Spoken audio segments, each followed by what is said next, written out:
Hello students.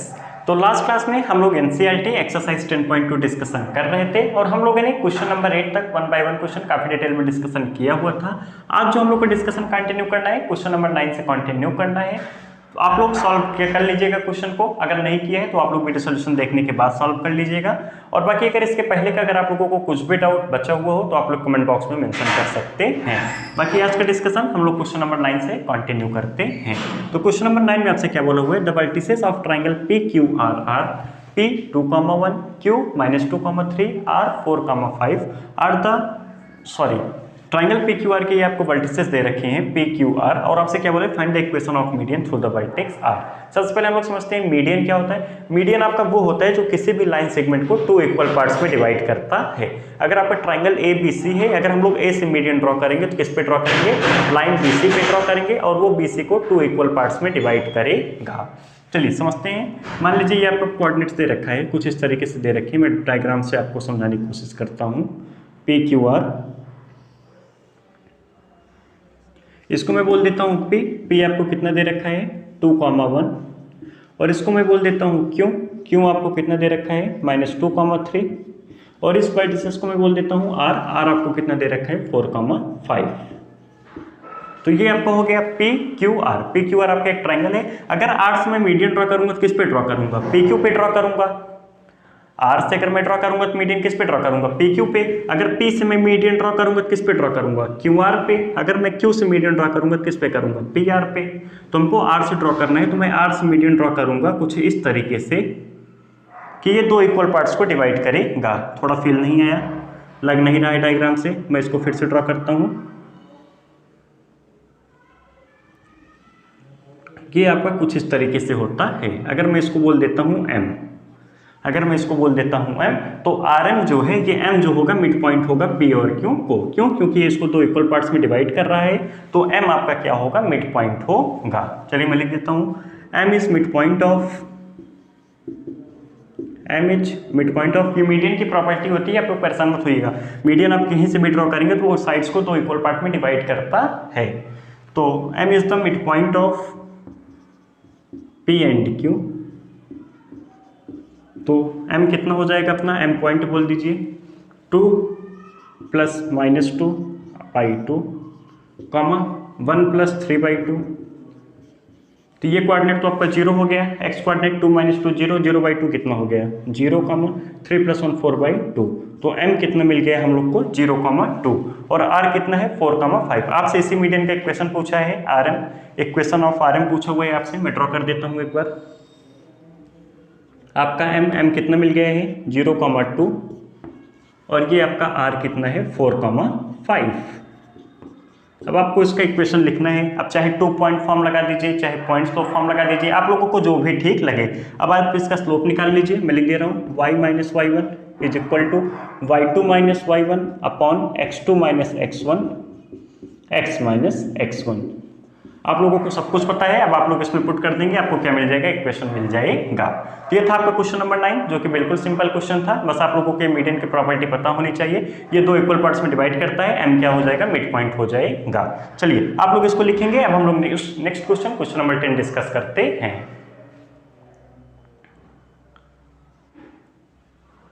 तो अब हम लोग डिस्कस करते हैं क्वेश्चन नंबर 10। क्वेश्चन नंबर 10 भी आपका सिंपल ही क्वेश्चन है, बहुत ही सिंपल क्वेश्चन है। आपसे क्या बोला हुआ है, find the equation of a line passing through -3,5 and perpendicular to the line through the point 2,5 and -3,6। आपको उस लाइन की इक्वेशन बतानी है जो कि -3,5 से पास करता है और इस लाइन के परपेंडिकुलर है। आप लोग ध्यान से देखिए, हमको एक पॉइंट पता है -3,5, एक पॉइंट पता है, या तो हमको दूसरा पॉइंट पता चल जाए या फिर एक स्लोप पता चल जाए। अब आप लोग क्वेश्चन में क्या बोला है, इस लाइन के परपेंडिकुलर है। 2 लाइन जब परपेंडिकुलर होते हैं तो दोनों के स्लोप का प्रोडक्ट कितना होता है, -1। ये 2 पॉइंट दे रखा है, इसका स्लोप हम लोग निकाल सकते हैं।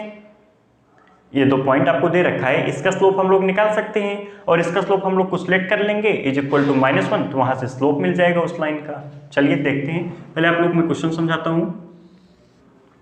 ये आपका कोई पॉइंट है 2,5, रफ डायग्राम में बना रहा हूँ 2,5, और ये आपका पॉइंट है -3,6, और आपका कोई एक पॉइंट है यहाँ पे -3,5। आपसे क्या पूछा हुआ है, इस लाइन का इक्वेशन पूछा हुआ है, एल लाइन का इक्वेशन आपसे पूछा हुआ है, जो कि एल लाइन आपका -3,5 से पास कर रहा है। इस लाइन का स्लोप हम लोग निकाल सकते हैं। स्लोप ऑफ लाइन इसको मैं बोल देता हूँ L1, इसको मैं बोल देता हूँ L2। तो स्लोप ऑफ L2 लाइन का स्लोप कितना हो जाएगा, L2 का m कितना हो जाएगा 6 - 5 अपॉन -3 -2, कितना आ जाएगा 1 अपॉन -5। ये आपका कितना है L2 का m -1/5। तो इसका स्लोप हम लोग लेट कर लेते हैं m, इसका स्लोप मैं बोल देता हूँ m। तो m इंटू -1/5 कितना होगा -1। ये दोनों लाइन आपसे कैसे हैं, आपस में परपेंडिकुलर है, तो m1 m2 कितना होगा -1, मैं आप लोग को पढ़ाया हूँ, तो m यहाँ से आपका कितना आ जाएगा 5। तो इस लाइन का स्लोप कितना मिल गया 5, और ये लाइन पास कहाँ से कर रहा है -3,5। तो आपको एक पॉइंट पता चल गया और एक स्लोप पता चल गया, पॉइंट स्लोप फॉर्म लगा दीजिए।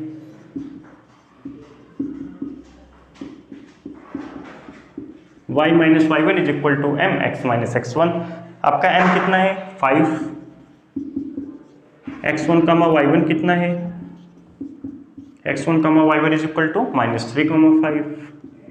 तो इक्वेशन आपका कितना हो जाएगा y - 5 is equal to m x - x1।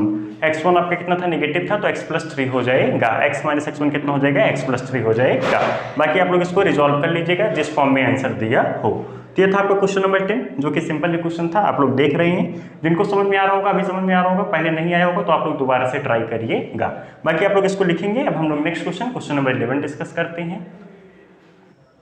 तो अब हम लोग नेक्स्ट क्वेश्चन नंबर 11 डिस्कस करते हैं। क्वेश्चन नंबर 11 में आपसे क्या बोला है, a line perpendicular to the line segment joining the points 1, 0 and 2, 3 divide it in the ratio 1:n, find the equation of the line. आपसे क्या बोला हुआ है कि आपको लाइन सेगमेंट में बना देता हूं। पहले पॉइंट्स आपको क्या क्या दे रखे हैं 1, 0 2, 3।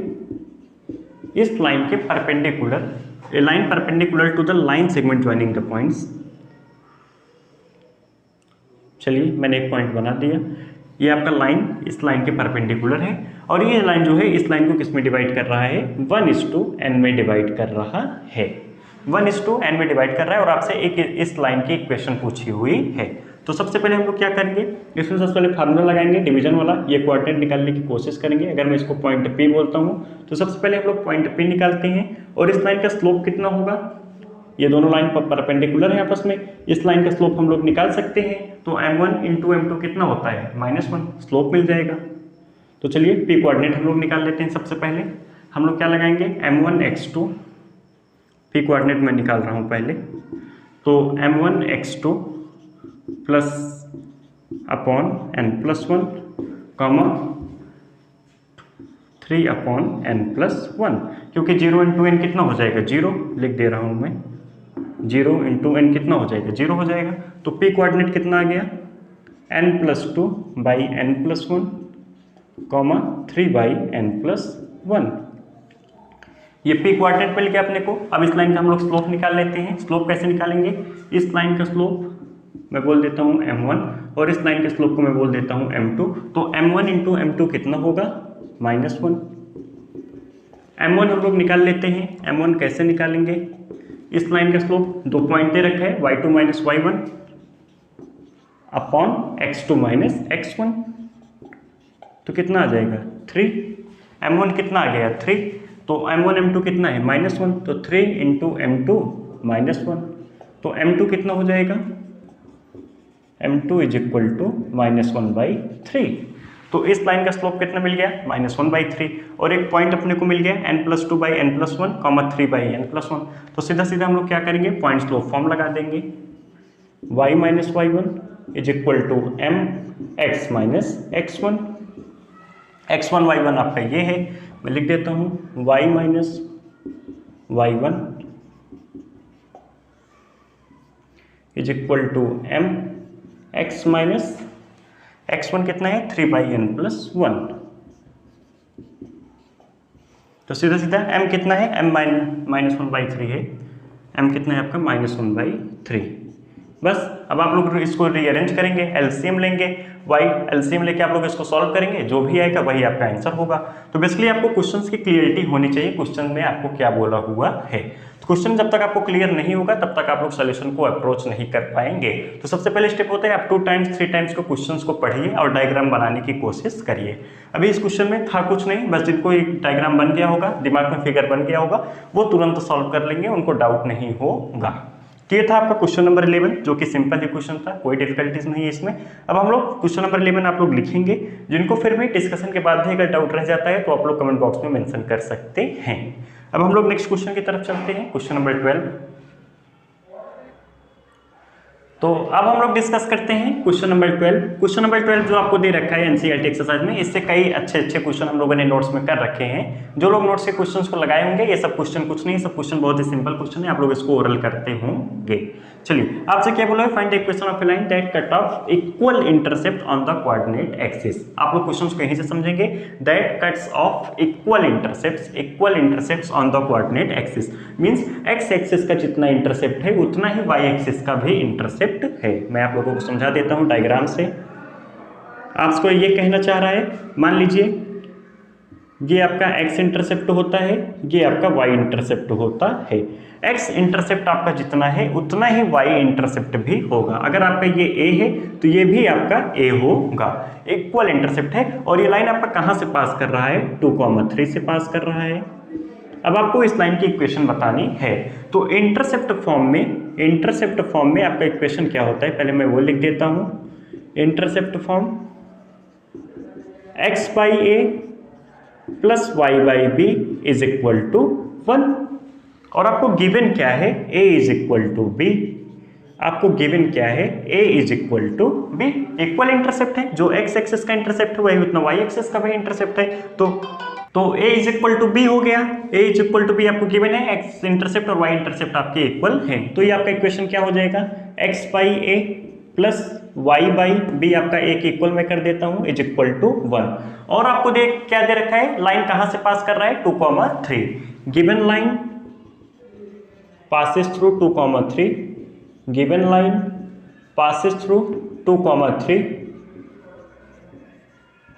आपका जो लाइन है वो 2,3 से क्या कर रहा है, पास कर रहा है, तो 2,3 इसको सेटिस्फाई करेगा। तो मैं लिख देता हूं 2 by a plus 3 by a is equal to 1।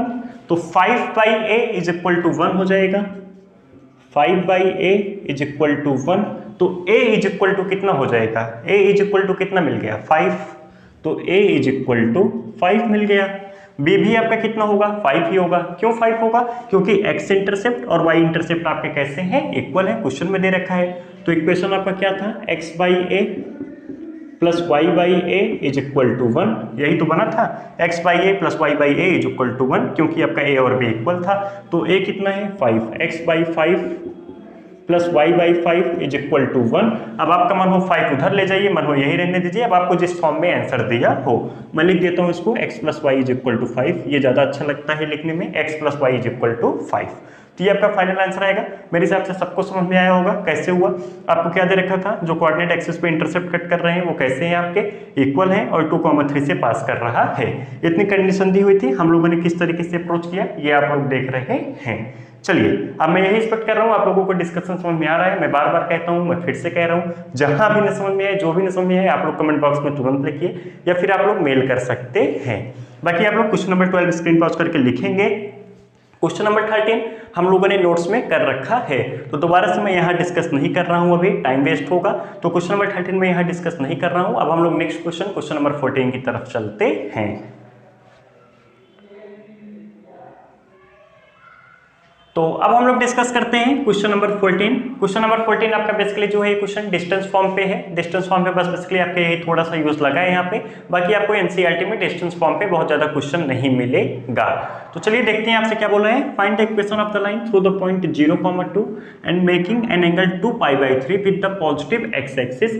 Also find the equation of line parallel to it and crossing the y axis at a distance of 2 unit below the origin. अभी हम लोगों ने पैरेलल लाइन का equation लिखना नहीं सीखा है, सिर्फ और सिर्फ मैं आप लोगों को इतना हिंट दे रहा हूं। अभी आगे मैं आप लोगों को बताऊंगा किसी भी लाइन के परपेंडिकुलर कैसे लिखते हैं और किसी भी लाइन के पैरेलल लाइन कैसे लिखते हैं, आगे मैं आप लोगों को बताऊंगा। अभी सिर्फ और सिर्फ मैं इतना बता दे रहा हूं, पैरेलल लाइन जब हम लोग लिखते हैं तो x का कोफिशिएंट और y का कोफिशिएंट जो होता है हम लोगों का, वो रेशियो उनका जो होता है वो आपका सेम होता है, उसमें आपका चेंज नहीं होना चाहिए। मैं आप लोगों को एक एग्जांपल दे देता हूं, जैसे मान लीजिए 2x + 3y = 5 है और दूसरा लाइन आपका 4x + 6y = कुछ लैम्डा कांस्टेंट में बोल देता हूं। ये दोनों लाइन आपके पैरेलल होंगे, ये दोनों लाइन आपके कैसे होंगे, पैरेलल होंगे। क्यों? क्योंकि जब आप यहां से 2 कॉमन ले लेंगे क्या बन जाएगा, 2x + 3y, ये आपका ऊपर वाला ही बन जाएगा 2x + 3y। तो ये लाइन आपके कैसे होंगे, पैरेलल लाइंस होंगे। अभी हम लोग आगे इक्वेशन लिखना सीखेंगे, मैं आप लोगों को सिर्फ हिंट दे दिया, थोड़ा सा टॉपिक है तो इस वाले पार्ट्स को हम लोग बाद में कर लेंगे। Also find the equation of a line parallel to this. अभी हम लोग सिर्फ और सिर्फ आपका ये पहला लाइन सॉल्व करते हैं। डिस्टेंस फॉर्म लगाएंगे, आप लोग देख लीजिए, काफी इजी क्वेश्चन है। आपको सीधा सीधा क्या बोला है, find the equation of a line passing through the point 0,2 and making an angle of 0,2 से आपका लाइन पास कर रहा है and making an angle of 2π/3 means कितना हुआ, 120 डिग्री। 2π/3 मीन्स क्या हुआ, 120 डिग्री। अब आपको डिस्टेंस फॉर्म लगा दीजिए। डिस्टेंस फॉर्म आपका क्या होता है, डिस्टेंस फॉर्म आपका क्या होता है, डिस्टेंस फॉर्म मैंने आप लोगों को लास्ट क्लास में ही बताया था, x - x1 by cos θ = y - y1 by sin θ = r। लेकिन यहाँ पे कोई भी पॉइंट हमको दे नहीं रखा है, इस लाइन पे कोई दूसरा पॉइंट जिसमें हमको डिस्टेंस निकालना हो उसका यूज नहीं है, तो सिर्फ और सिर्फ हम लोग इतना ही लिखते हैं। तो x1 y1 0,2 और थीटा आपका कितना है, 120 डिग्री। चलिए तो x1, y1 मैं लिख देता हूँ। x1, y1 आपको कितना दे रखा है, 0,2 और थीटा आपको कितना दे रखा है, 120 डिग्री। लगा दीजिए x - x1 by cos 120 = y - y1 by sin 120। तो इसको हम लोग आगे सॉल्व करते हैं, क्या मिल जाएगा, ऊपर x मिलेगा, cos 120 कितना होता है, cos 120 कितना होगा, -1/2 = y - 2 by sin 120 कितना होगा, sin 120 सेकंड क्वाड्रेंट पॉजिटिव होता है तो √3/2, √3/2। ये 2 से 2 निपट जाएगा, 2 से 2 निपट जाएगा, ऊपर जाके निपटाइए चाहे नीचे निपटा दीजिए। तो कितना बचा, -x = y - 3/√3। √3 को आप इधर मल्टीप्लाई कर दीजिए, कितना मिल जाएगा, minus time √3x = y - 3, minus time √3x = y - 3। √3x को आप उधर लेके चले जाइए, क्या हो जाएगा, इधर 0 हो जाएगा। √3x + y - 3 = 0। अब आपको जिस फॉर्म में आंसर दे रखा हो आप इसको रीअरेंज कर सकते हैं, आप इसको क्या कर सकते हैं, रीअरेंज कर सकते हैं। यही आपका इक्वेशन निकल के आया है, डिस्टेंस फॉर्म। बेसिकली आपका इतना ही यूज है, आगे एक आध क्वेश्चन में भले लगा हो मिसलेनियस वगैरह में, बाकी डिस्टेंस फॉर्म का कोई बहुत ज्यादा कहीं यूज आपका नहीं लगा है। तो ये था क्वेश्चन नंबर 14, जो कि एक सिंपल ही क्वेश्चन था, x - x1 by cos θ = y - y1 by sin θ। ऐसे क्वेश्चन हम लोगों ने नोट्स में भी कर रखा था, बस पॉइंट और थीटा आपका अलग था। तो आज का डिस्कशन हम लोग क्वेश्चन नंबर 14 तक ही रखेंगे। तो मैं यही एक्सपेक्ट कर रहा हूँ आप लोगों से, आप लोगों को समझ में आ रहा है, सभी क्वेश्चन आप लोगों को क्लियर हो जा रहे हैं। बाकी नेक्स्ट पार्ट में अब उसमें आपसे 15 से लेकर 20 तक हम लोग सब डिस्कस कर लेंगे।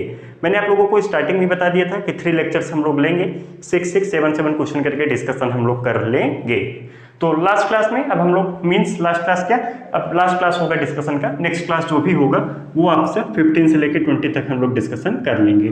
जो लोग अभी क्वेश्चन नहीं अटेम्प्ट किए होंगे एक बार और अटेम्प्ट कर लेंगे, मतलब एक बार वो अटेम्प्ट कर लेंगे, और जिन्होंने अटेम्प्ट किया है वो दोबारा से अटेम्प्ट कर लेंगे। फिर मिलते हैं नेक्स्ट क्लास में।